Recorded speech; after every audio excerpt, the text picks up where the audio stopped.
un género que cada día tiene más adeptos. Hoy les invitamos a pasar una noche de auténtica pesadilla.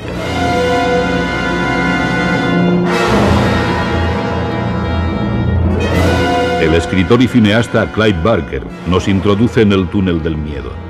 Los grandes maestros del pánico nos desvelan sus secretos.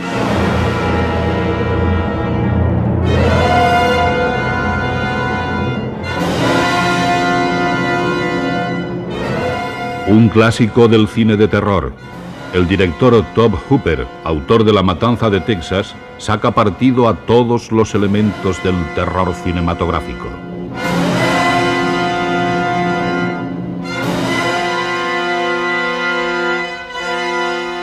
El horror de lo real.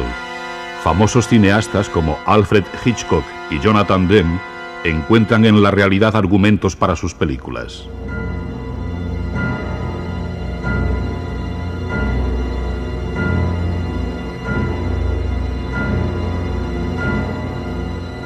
De la mano también de Clive Barker, haremos un recorrido por los títulos y directores más significativos del género.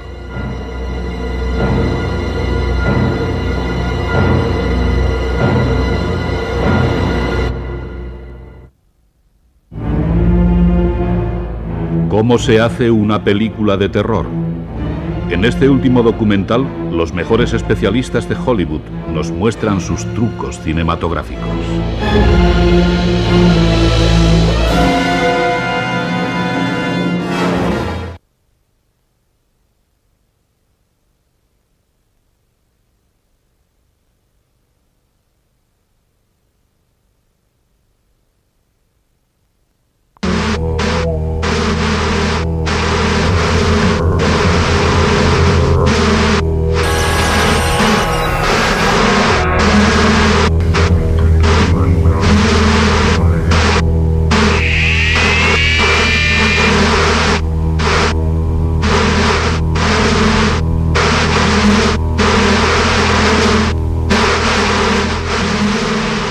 La gran boutique del miedo. Primera parte. Me gustaría creer que si estuviera cara a cara con un monstruo, podría arreglármelas bastante bien. Escaparía de un vampiro, esquivaría a un hombre lobo. Pero los zombies siempre me han dado un miedo absurdo. Quizá porque no piensan, no tienen emociones. O tal vez porque hay demasiados.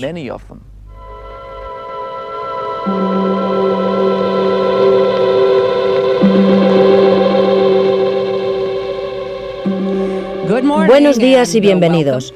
Soy Liane Cullen, esto es Newstalk 1250 WTAE y hoy hablaremos de algo que muchos presentadores evitarían como una plaga: la muerte. Sí, bueno, no es precisamente algo que nos hace sentirnos bien, no nos hace felices. En realidad hace que la mayoría nos muramos de miedo. Por eso deseamos hablar de la muerte. ¿Qué creen que ocurre después? ¿Creen en el cielo? ¿Creen en el infierno? ¿Cómo querrían morir?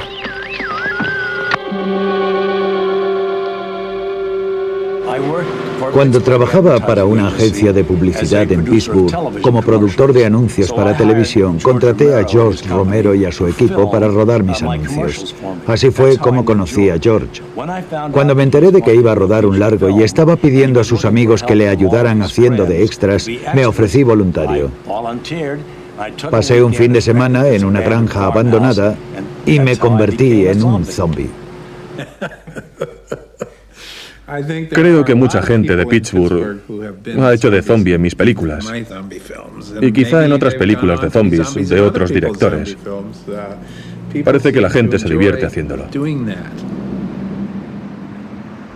George Romero, Richard Ritchie y yo estábamos sentados en un bar comiendo sándwiches y bebiendo cerveza, y no estábamos contentos por la falta de constancia de nuestros clientes y además esperábamos tener la oportunidad de hacer un largo. Entonces dije, ¿y si nos juntáramos 10 y pusiéramos cada uno 600 pavos? Tendríamos $6,000. ¿Podríamos hacer algún largo con eso? George se entusiasmó. Vale, vamos a hacer una película. Look at this thing. We still remember. I don't. You know, I don't even remember what the man looks like. Johnny, it takes you 5 minutes. Yeah, 5 minutes to put the wreath on the grave and 6 hours to drive back and forth. Mother wants to remember, so we trot 200 miles into the country and she stays at home. Well, we're here, John, all right? Nacido para hablar. 333 WTAE. Cuando Charles Dickens llegó y vio Pittsburgh por primera vez, dijo, Dios mío, es el mismo infierno. Bueno, quizás sea el infierno. Stop it! You're ignorant. They're coming for you, Barbara. Stop it! You're acting like a child. They're coming for you. Look, there comes one of them now. Había una cadena local de televisión que estaba emitiendo unas películas de terror muy malas que se habían rodado en México, como El ataque del monstruo cangrejo o algo así. Y pensamos que si no éramos capaces de hacer por lo menos algo parecido, ¿por qué no dedicarnos a hacer anuncios para televisión? He'll hear you. Here he comes now. I'm getting out of here. John!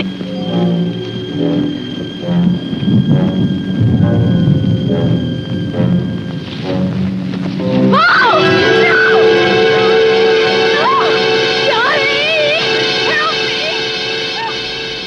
Las escenas que hacen que la Noche de los Muertos Vivientes funcione, que despierten interés, son las de la secuencia inicial hasta que ella llega a la casa. Es decir, al principio estás totalmente desorientado. No sabes lo que está ocurriendo. Hay alguien ahí fuera, y luego resulta que no es el único que se vuelve hostil de repente. Parecen muy normales, pero son hostiles. La Noche de los Muertos Vivientes aprovecha los temores básicos, que no tienen que ver con la sociedad o la época. Creo que son temores relacionados con el más allá. El miedo a estar aislado y solo, incluso en la comunidad, probablemente sea el mayor de todos. Suelo bromear diciendo, lo que más me asusta son los vecinos.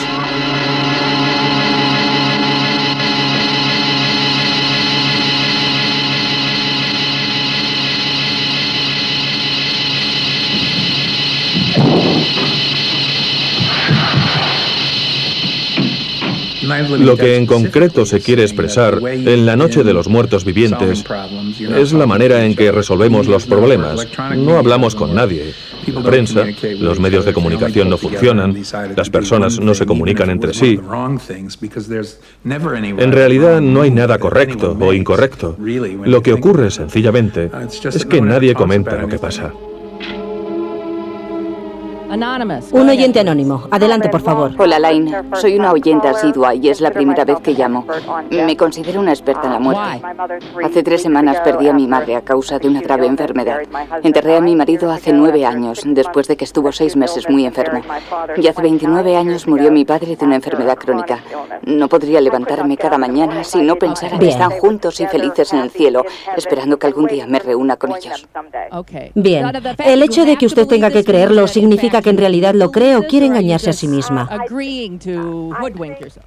Creo que para mí es muy desconcertante. La mayor parte del tiempo lo creo de verdad y algunas veces finjo que me lo creo. Y así es como voy viviendo. De acuerdo. Espero que esté en lo cierto. Y no soy la única que tiene esperanzas. Gracias, gracias. Listen, I got a kid down there. She can't possibly. I couldn't bring her up here. She can't possibly take all the racket and those things smashing through the windows. Well, you're her father. If you're stupid enough to go die in that trap, that's your business. However, I am not stupid enough to follow you. It is tough for the kid. That old man is so stupid. No están ahí fuera para acabar con el siguiente tipo. Sencillamente creen que hacen lo correcto. Harry Cooper piensa que tiene razón, a pesar de que procede de otro lugar. Y todos animamos a Ben porque se parece más a nosotros. Pero en realidad Ben juzga la situación de un modo equivocado y es Harry quien tiene razón. Me encanta jugar con esa clase de ironía, porque es lo que uno va descubriendo a lo largo de su vida. Es decir, no hay garantías ni situaciones totalmente claras. Es muy raro conocer a alguien realmente malvado, o por el contrario, que sea un santo, ¿es así?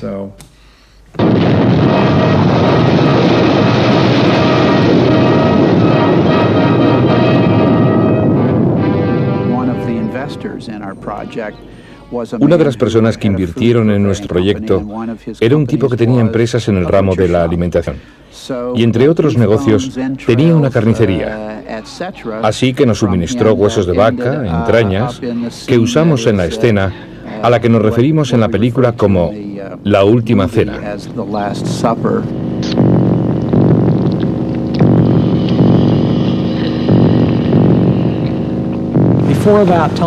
Antes los zombies no eran lo que yo llamo material pesado, como Frankenstein o el hombre lobo. Pero al hacer que se alimentaran de carne, les dimos una nueva dimensión. Y además estaba el hecho de que no morían. Era como si tuvieras un tipo de vida eterna que en realidad nadie desea. Recuerdo de un modo vago una película de Boris Karloff en la que lo electrocutaban y arrastraba una pierna y estaba impedido de un brazo y tenía la cara deformada. Intenté hacer eso y después de un rato me resultó muy doloroso y luego intenté recordar qué se siente cuando uno tiene mucha hambre.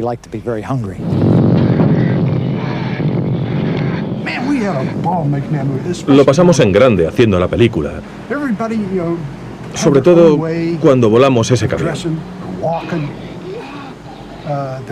Cada uno tenía su propio estilo de vestir, de andar, de moverse. A mí me gustaba el mío. Me limitaba a caminar haciendo un poco el bobo, como si estuviera medio borracho o algo así. Hicimos de zombies un rato y nos lo pasamos bien. Good Lord. Nacido para hablar, 333 WTAE. También creo, y mis creencias son tan buenas como las de cualquiera, que cuando estamos aquí en la Tierra, acumulamos ingresos para el cielo. Dicho de otra forma, nos pagan, ganamos alrededor de $14.75 al día durante todos los días de nuestra vida. Es como estar en un supermercado. Hay gente haciendo cola para entrar en el cielo. Te acercas a la caja registradora, te suman tus pecados y si no tienes lo suficiente para pagar por ellos, como por ejemplo supongamos que cuando eras niño robaste un caramelo. Sí, claro, lo comprendo. Bien, que lleve suficiente dinero en el bolsillo. Muy bien. ¿Quiere preguntarme algo más? No, tengo prisa. Buena suerte.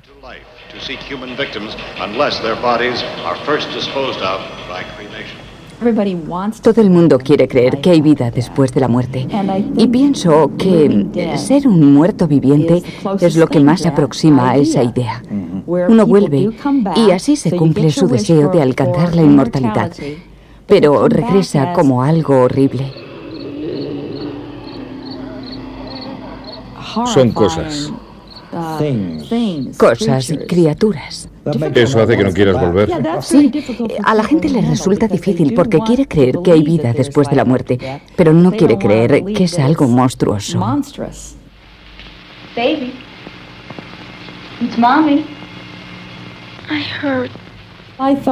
Pensé que sería estupendo que la hija de Carl trabajara con él. Se lo sugerí y así fue. Creo que los dos lo pasaron bien. Me dijo que haría de zombi o de espíritu necrófago y que me comería el brazo de mi padre y mataría a mi madre. Y yo pensé, genial, me parece estupendo.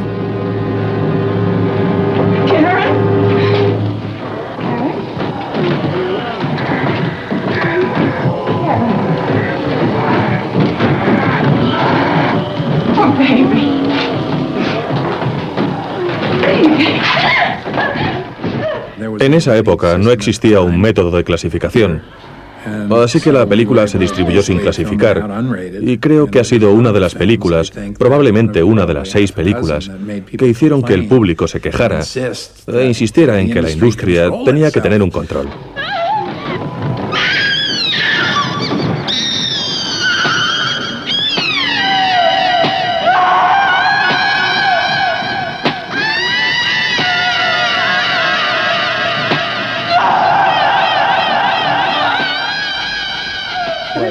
La gente siempre ha querido saber de dónde salía la sangre que salpicaba la pared de la escena de mi muerte y qué habíamos utilizado.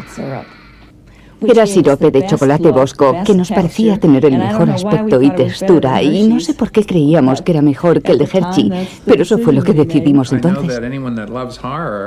Le gustan estas cosas. No te embrutece, te hace reír. Es como los viejos tebeos. Cuando hay sangre es cuando más te ríes, cuando más disfrutas, cuando saboreas tus caramelos o galletas, cuando te lo pasas mejor.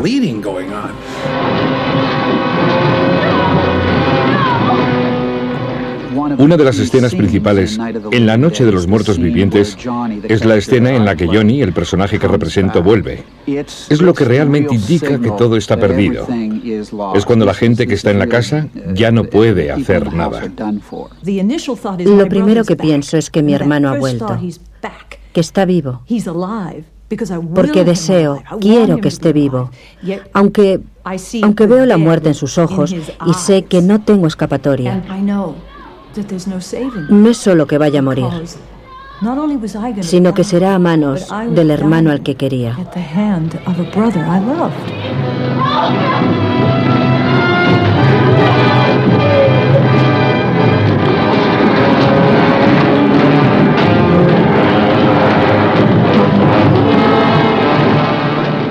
Creo que el terror es algo radical, sobre todo si te introduce en un mundo totalmente nuevo, en un lugar nuevo y te sacude el cerebro y dices, un momento, y ves las cosas de otra manera. Ese impacto es la esencia del terror, pero en la mayoría de los casos, la gente quiere que todo vuelva a ser igual al final de la historia, y que la chica consiga al chico, que todo acabe bien y las cosas sigan como antes. Por eso, principalmente hacemos esto, no queremos que las cosas sigan igual, de lo contrario, no trataríamos de asustarte o introducirte en un mundo diferente. All right, Vince, hit him in the head, right between the eyes. Good shot.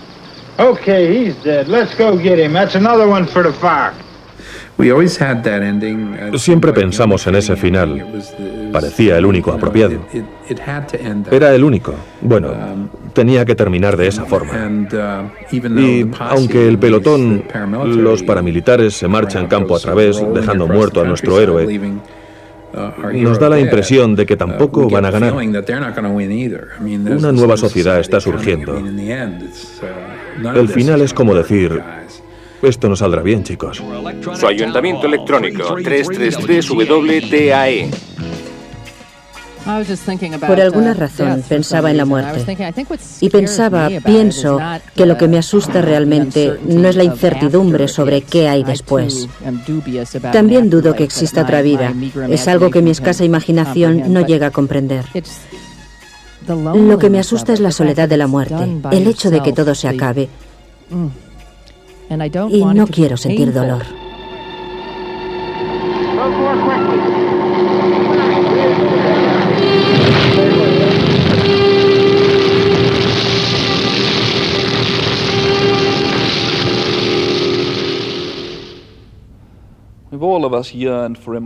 Todos hemos ansiado la inmortalidad, para nosotros mismos o para un ser querido. Pero, como dicen los sabios, cuidado con lo que deseas, porque podría hacerse realidad.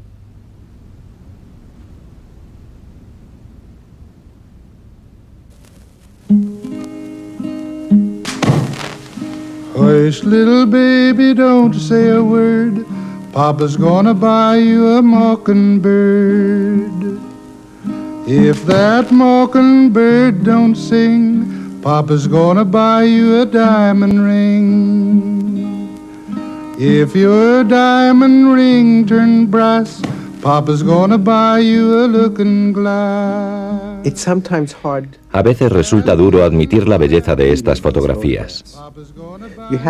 Se nos plantea la dicotomía entre una bella composición fotográfica y que ésta sea el retrato de una persona fallecida.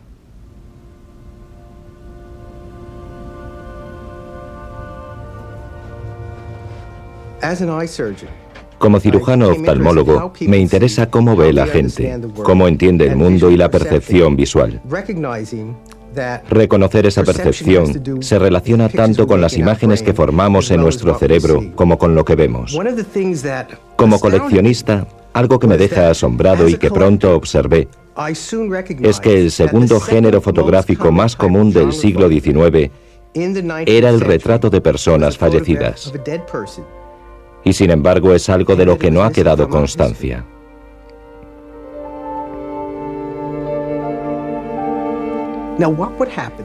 ¿Qué ocurriría si usted nunca hubiera tenido una fotografía suya, o de su hijo, o bien de un hijo muerto? Si su única oportunidad fuera fotografiar a su hijo o a su esposa muertos, lo haría. Por eso muchas de estas fotografías son las únicas que una persona poseía, sobre todo en los primeros años de la fotografía. Y esa persona prefería tener cualquier fotografía antes que no tener ninguna. Aquí tenemos a una madre que no sostiene a su hijo, sino un daguerrotipo del niño muerto. Era un modo novedoso de resolver la contradicción entre la necesidad de apartar a los muertos y de mantenerlos vivos al mismo tiempo.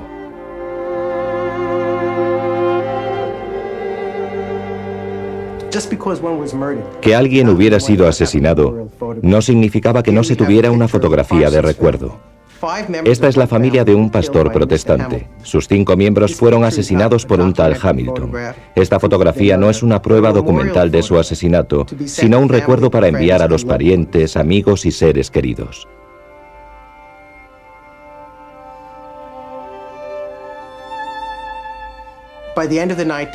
A finales del siglo XIX se embellece la muerte, creándose la imagen de una persona tendida sobre un ataúd cubierto de seda o raso, rodeada de flores, en un ambiente de belleza y tranquilidad.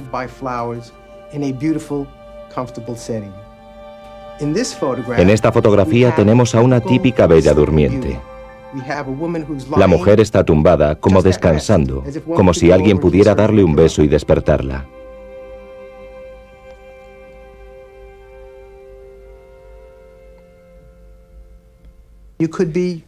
Aseaban al difunto, suavizaban sus facciones, lo embellecían.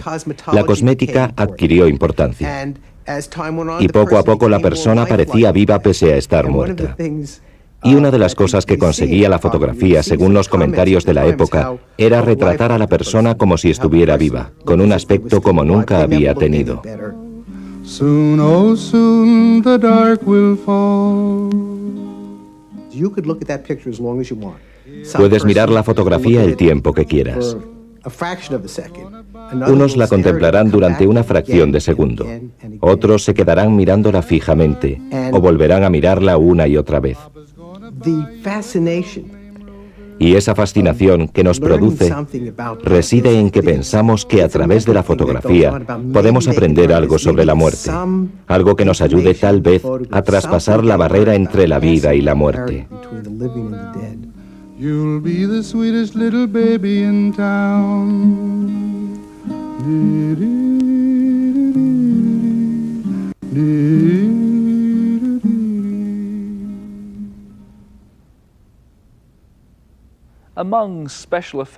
Tom Savini es uno de los expertos en efectos especiales de mayor renombre.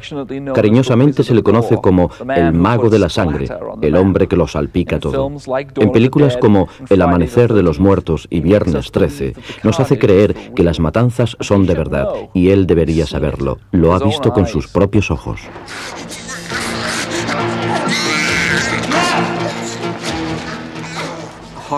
El terror se asocia a una muerte dolorosa porque es uno de nuestros miedos. Odiamos el dolor, nos da miedo.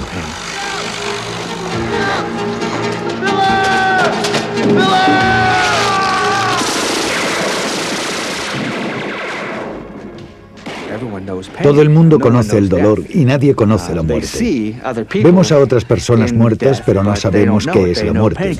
Conocemos el dolor por experiencia y eso es lo que nos da miedo.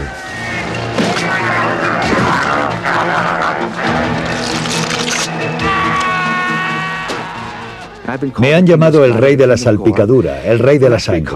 Tiene que parecerme real, las cabezas cortadas, los miembros del cuerpo, lo que sea.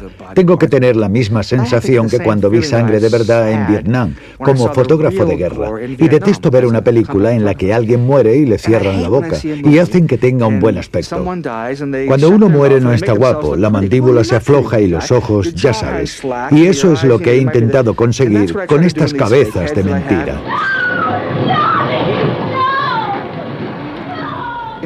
Juzgo que un efecto se ha conseguido cuando produce una ilusión real. Es un truco de magia. Puedo hacer esto, y la sangre saldrá del cuchillo, y parece que yo reacciono de verdad, y tú también reaccionas porque somos sensibles. Es sencillo, es un simple efecto, es solo un corte producido por la hoja. Es muy sencillo y eficaz. Podría hacer lo mismo usando mi mano o una garganta, un rostro, utilizando un cuchillo de mentira y haciendo un corte así. Parece real, la mano es de verdad y el cuchillo de mentira. Esa es la norma, claro, y la sangre se bombea dentro de la cuchilla usando esta jeringuilla que no se ve. Es un ejemplo de cómo te engaña un artilugio mecánico, justo como haría un ilusionista. En el Día de los Muertos había un personaje, Rhodes, que lo interpretaba a un amigo nuestro, Joe Pilato. Este tipo había cometido asesinatos, disparando a la gente sin ton ni son y haciéndola pedazos. No había tenido una muerte espectacular, así que propuse, vamos a partirlo por la mitad. Ya le habíamos cortado la cabeza a otro amigo nuestro, había habido mordiscos y ahora íbamos a dividir un cuerpo por la mitad. ¿Cómo podríamos usar su cara y sus brazos y sujetar el resto del cuerpo para conseguir el efecto? Había que utilizar la cabeza y los brazos reales y añadirle un cuerpo de mentira. En realidad su cuerpo estaba bajo el suelo. Lo rellenamos con todos los restos de comida que pudimos encontrar y las vísceras que habíamos usado a lo largo de la película. Y por desgracia la habíamos dejado en una nevera que estaba desenchufada, así que el olor era increíble. No podíamos taparle la nariz, pero nosotros sí que nos protegimos con mascarillas. Y rellenamos el cuerpo con tripas, hígados de pollo, cáscaras de gambas, corazones de manzana, todo lo que encontramos. Y luego lo pegamos. Y también pusimos sangre, así que tenía mucha sustancia. Entonces los zombies rasgaron la carne y se llevaron la mitad inferior del cuerpo y las piernas. Tenía una expresión de dolor muy auténtica porque estaba oliendo esa peste. Pero después fue incluso más real, incluso cuando la cámara dejó de rodar. Era muy real, parecía que iba a vomitar. El terror regresa para atormentarnos una y otra vez. Un presente insoportable, un futuro imprevisible, un pasado ineludible. Cada segundo de nuestra existencia nos arrastra como la gravedad hacia la muerte. Pero también nos brinda algo peor, la esperanza. La sensación de que, con el tiempo, quizá podamos burlar lo inevitable.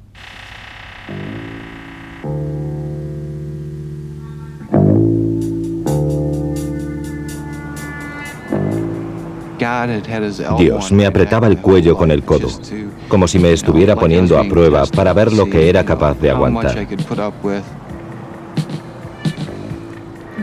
Puesto que no sabemos cuándo vamos a morir, nos acostumbramos a pensar que la vida es un pozo inagotable, si bien todo sucede solo un determinado número de veces.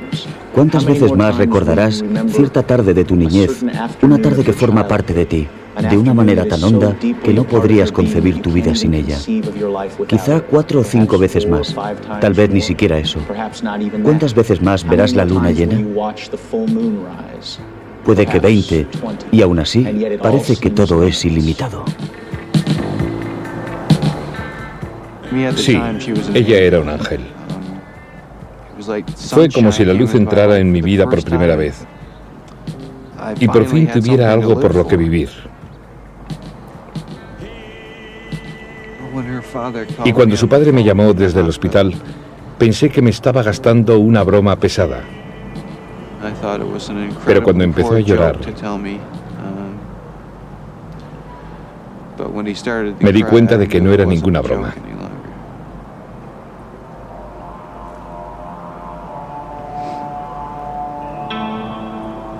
Un conductor borracho que circulaba por su calle la mató.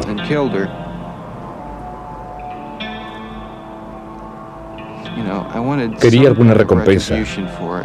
Deseaba que alguien pagara por todo el dolor y la rabia que estaba experimentando. Y de ahí procede básicamente la historia del cuervo. Eso fue lo que la originó.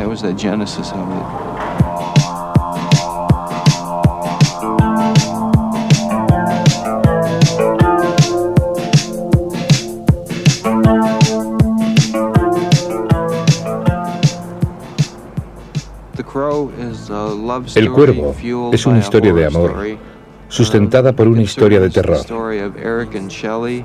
Trata de Eric y Shelley, que están locamente enamorados y que son brutalmente asesinados por una pandilla de gamberros. Eric regresa de la tumba para vengarse.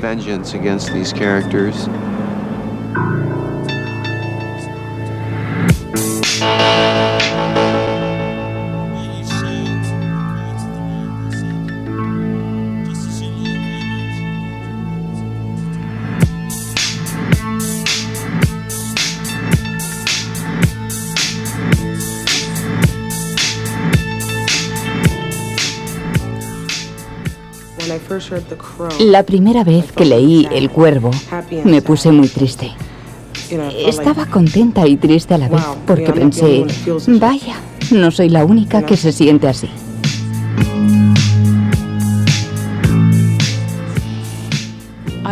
Creo que cuando somos jóvenes vivimos una época en la que somos más conscientes de lo que sucede a nuestro alrededor. A algunas personas les gusta vivir la vida deprisa, no piensan en la inmortalidad, pero yo sí.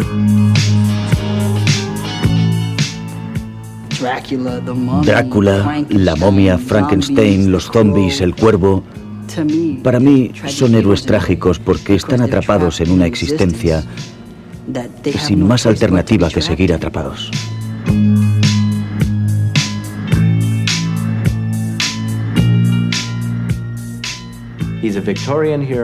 Es un héroe victoriano en algunos aspectos, porque es sumamente romántico y es muy trágico, aunque su estilo en general, el modo en que se viste, su aspecto y ese toque andrógino es muy de finales de este siglo. Y mucho rock and roll. Esa es otra cosa que lo convierte en posmoderno. Es un zombie posmoderno.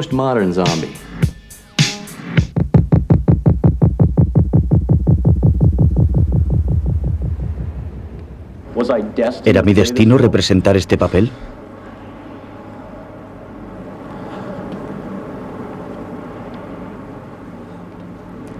Este es el mejor papel que he tenido la oportunidad de representar en el cine.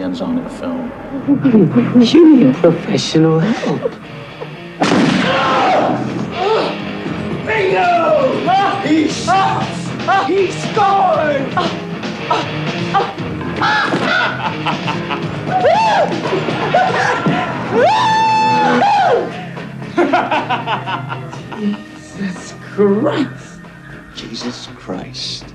Hubo una serie de accidentes extraños en el plató. Un electricista resultó gravemente herido. Hubo un hombre que se volvió loco de repente. Y otro hombre al que, según parece, perseguía a la policía y se metió en el plató. Y Brandon murió. Me llamaron y me dijeron que había habido un accidente en el plató y que Brandon había recibido un disparo. Y sin embargo, todo ocurre solo un cierto número de veces. No sé cómo exactamente. Con su muerte se aclaró toda mi confesión. Era como volver al punto de partida. Y entonces pude verlo todo con claridad. Puede que te despiertes al lado de tu mujer, o de alguien querido 1000 veces, o quizás solo vayas a despertarte 20 veces. Así que hay que tenerlo presente y no dar nada, por supuesto. Y cuando estaba al pie de su tumba, me di cuenta de eso. Me ayudó mucho. No siento tanta ira como antes.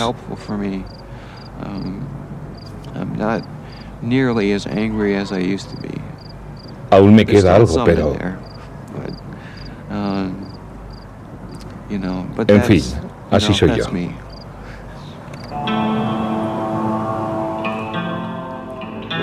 Si al año de mi muerte me dieran la oportunidad de regresar, ¿con quién querría estar? ¿A quién querría ver? Y a quien me gustaría ver sería a mi novia, Elisa, porque estoy prometido y voy a casarme cuando acabe la película. Y lo que le ocurre a Eric es que la única persona con la que le gustaría estar ya no existe.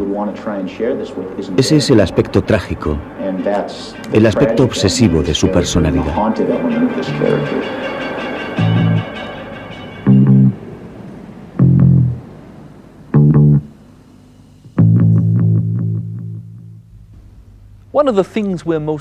Una de las cosas que más tememos es engendrar un monstruo. Pero para mí los monstruos ofrecen la oportunidad de ser diferente, de actuar de un modo contradictorio, de aunar lo espantoso con lo bello. Todo fluye, todo cambia. El cuerpo cambia, el alma se transforma. Tenemos una enorme capacidad de cambiar, de transformarnos internamente. Suelo plantearlo en mis películas como un cambio físico.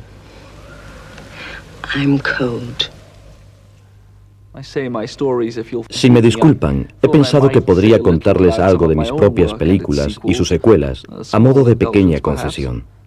En mi primer trabajo, Libros Sangrientos, intenté plantear una serie de temas, algunos de los cuales volví a tratar una y otra vez. Cuestiones como la transformación, las contradicciones y la ambigüedad sexual. El sexo y la transformación se combinan bien. La metamorfosis de una mujer virginal en una vampiresa lasciva encierra algo más que el simple erotismo.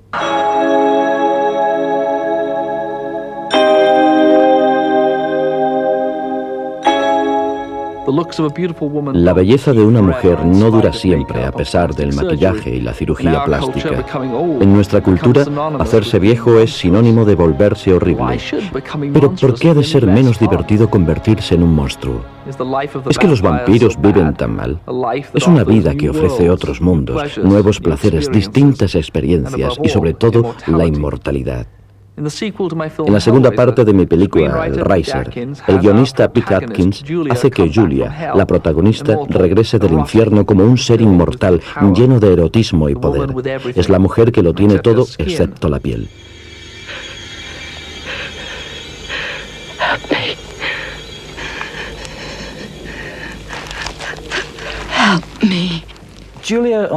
Julia sufre tanto una transformación física como, digámoslo así, espiritual.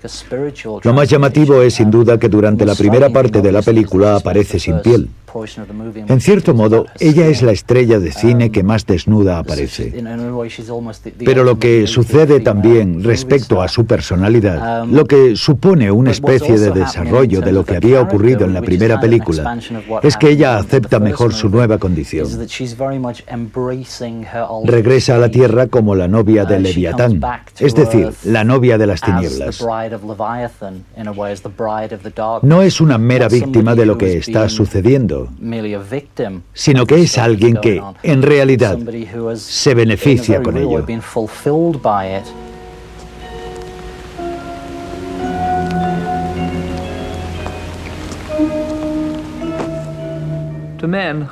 A los hombres, las mujeres les inspiran miedo y deseo al mismo tiempo.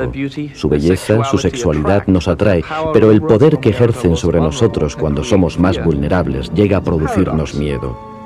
Es una paradoja, y a mí me encantan las paradojas. La mayor parte de las películas de terror presentan una desviación de la forma humana como algo terrorífico y aberrante. Pero, ¿y si un personaje no altera su forma humana, sino que solo sufre un cambio, por ejemplo, de hombre a mujer?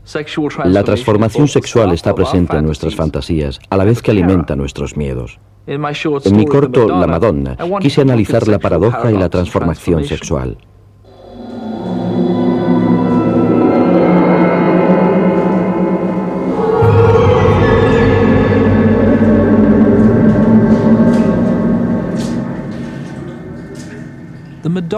La Madonna es la historia de otra especie femenina, formada por sumas sacerdotisas que veneran a una antigua diosa de la fecundidad. Estas mujeres se han asentado en un entorno urbano, una piscina pública abandonada.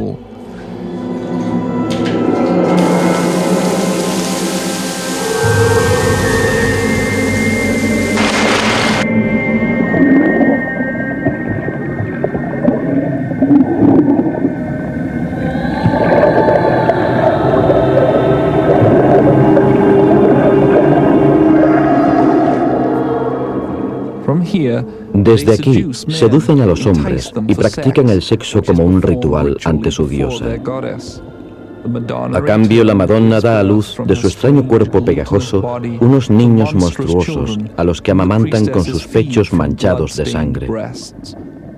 Los hombres, los examantes, se marchan con un vago recuerdo de lo sucedido, recuerdo que más tarde se despierta cuando empiezan a transformarse en mujeres.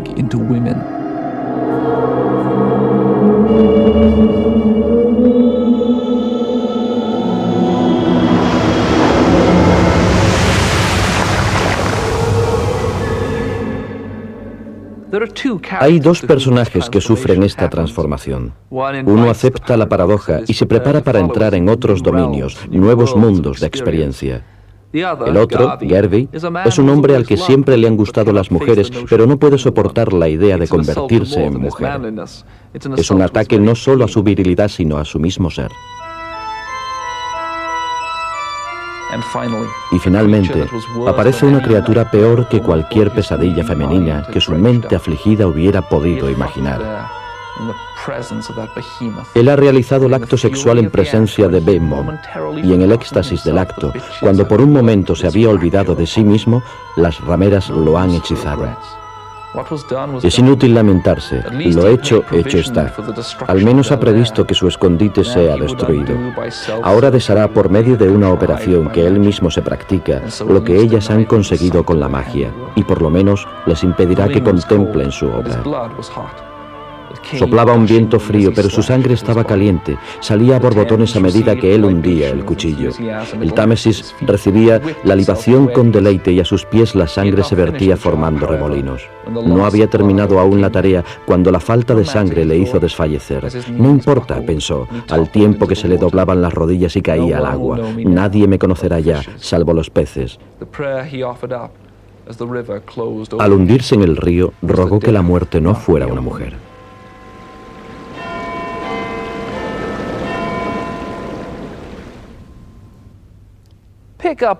Si ahora leyeras el clásico libro de cuentos infantiles, podría sorprenderte. ¿De verdad crecimos con esa dieta repleta de infanticidio, canibalismo y brutalidad? Desde muy pronto desarrollamos un gusto por lo oculto y algunos afortunados no lo perdemos nunca.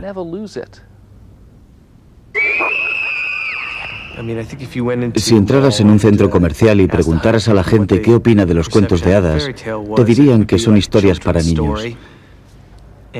Y si les mostraras algunos de los cuentos de los hermanos Grimm, quizás se quedaran un poco horrorizados al comprobar que tal vez son peores que la mayoría de las películas de la serie Viernes 13. Así que las cosas no siempre son tan sencillas como parecen, y creo que eso es lo que me gusta del cuento, que no es simple y aburrido, sino que está abierto a la interpretación.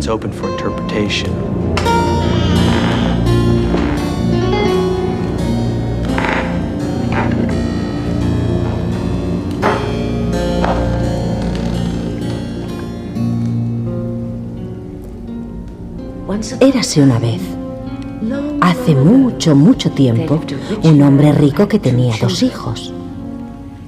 Su hijo varón había nacido de su primera esposa, que murió al dar a luz. Así pues, el hombre se volvió a casar y tuvo una niña con su segunda esposa. Y cada vez que ésta contemplaba a su hija y luego miraba al pequeño, se le partía el corazón al pensar que él siempre prevalecería sobre su hija. Este mal pensamiento iba apoderándose de ella cada vez más y más, y trataba al pequeño con gran severidad. Continuamente le hostigaba con palizas y regañinas, por lo que el pobre niño estaba amedrentado. El viaje describe un relato lleno de violencia. Por lo tanto, resulta algo sorprendente que formara parte de un libro de cuentos infantiles de una conocida colección de cuentos que reunieron los hermanos Grimm a principios del siglo XIX.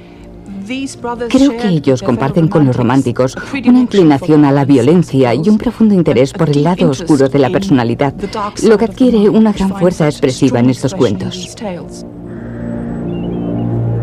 Un día, cuando el niño volvió de la escuela, la mujer le dijo: Pequeño. ¿Te apetece una manzana? Sin embargo, tenía una mirada perversa, porque por su mente había cruzado un pensamiento malévolo: matarlo. Ven conmigo, dijo. Y levantó la tapa del gran arcón donde guardaba las manzanas. Coge una, le dijo sonriéndole. Así que el niño se inclinó sobre el arcón y entonces, incitada por el espíritu maligno, ¡plaf!, dejó caer la tapa y le cortó la cabeza.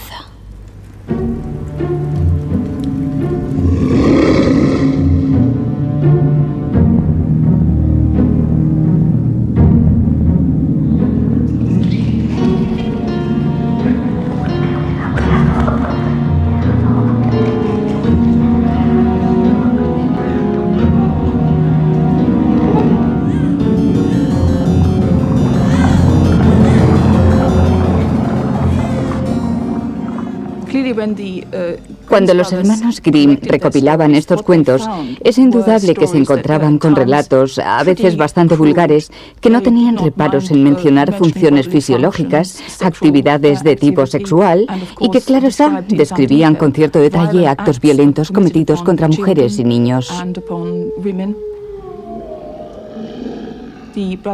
Los hermanos Grimm eran muy remilgados en lo referente a los aspectos sexuales y funciones corporales y casi los eliminaron por completo.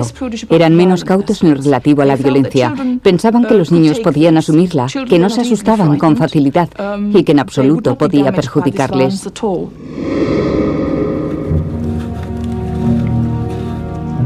La mujer se llenó de temor al pensar en lo que había hecho. Nadie debe enterarse de que lo he matado, pensó. Así que haré un guiso con él. Cogió al niño, lo troceó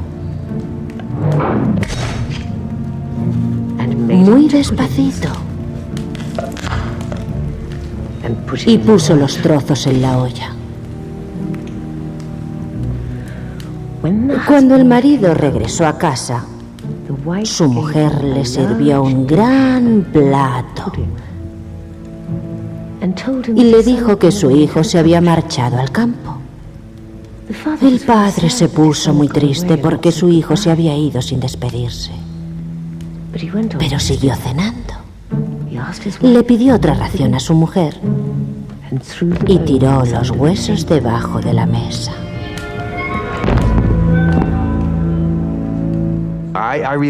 Si hoy en día leyéramos un cuento infantil de este tipo, nos costaría entenderlo, pero se puede comprender desde un punto de vista emocional muy básico.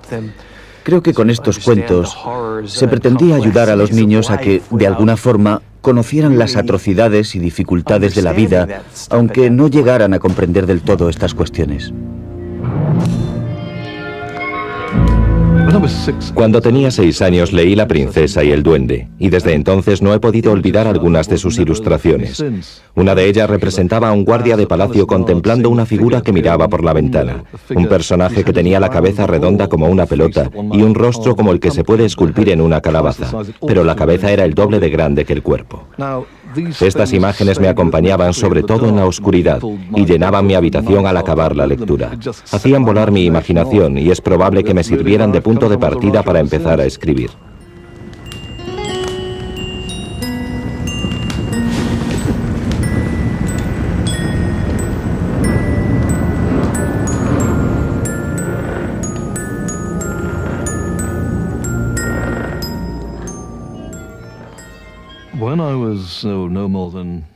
Cuando tenía poco más de un año, mis padres empezaron a separarse. En realidad debió suceder algo después de que yo naciera, y antes de que cumpliera 3 o 4 años ya vivían totalmente separados, pero en la misma casa.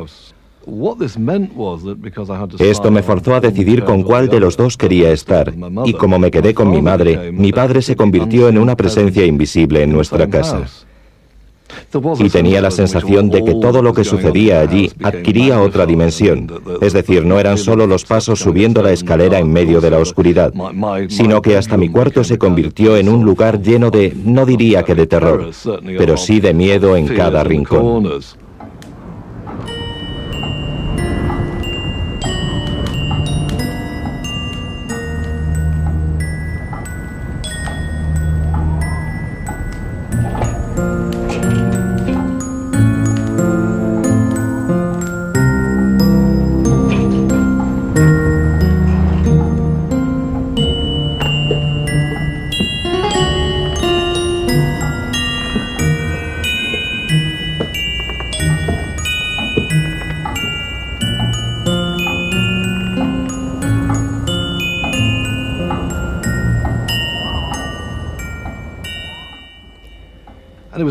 Y fue años después, al leer en público este cuento, La chimenea, cuando me di perfecta cuenta de que había escrito sobre el terror que me inspiraba que mi padre entrara en mi habitación.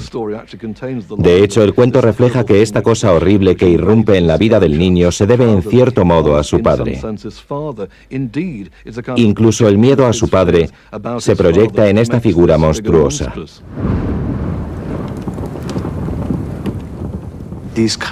Creo que este tipo de símbolos proceden básicamente del subconsciente que aflora creando imágenes. Puedes comparar el interior de un castillo siniestro con el interior de tu mente o con algo oculto que tienes dentro de ti y que no entiendes. Y es un modo de analizarte sin ceñirte estrictamente a la realidad.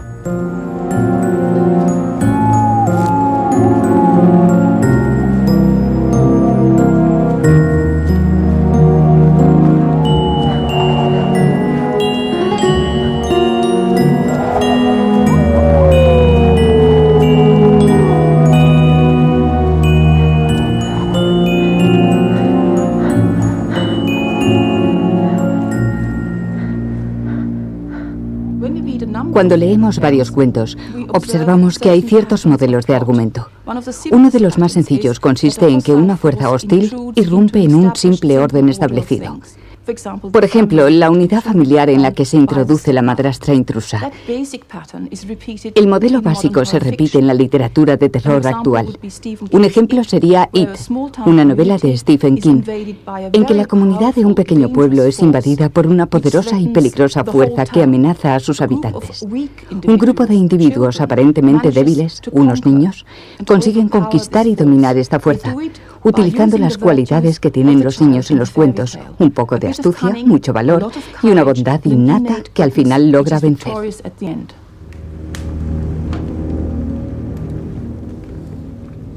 No te inquietes, niño. Aunque cocinaron y se comieron al pequeño, este no murió. Su hermana enterró los huesos al pie de un enebro y él se reencarnó en un pajarito. Pero estaba decidido a vengarse de su malvada madrastra. Cogió una enorme piedra de molino con el pico y voló hasta la granja cantando: mi madre me mató, mi padre me comió, pío, pío, qué pájaro tan bonito. El enebro es un cuento en el que el débil cobra fuerza, porque lo que sucede es que el muchacho se hace más fuerte con la ayuda de su verdadera madre para vencer a la madre intrusa, a la que mata. Así que al final del cuento no solo él acaba siendo más fuerte, sino también el resto de la familia. Se ha restaurado la armonía y al final el niño sale fortalecido.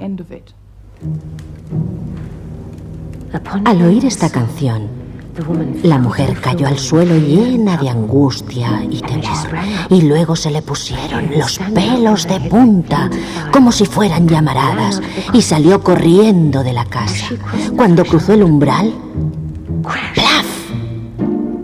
El pájaro arrojó la piedra de molino sobre su cabeza y murió aplastada. Se formó una enorme llama y una gran nube de humo. Y justo en el mismo sitio Apareció el niño.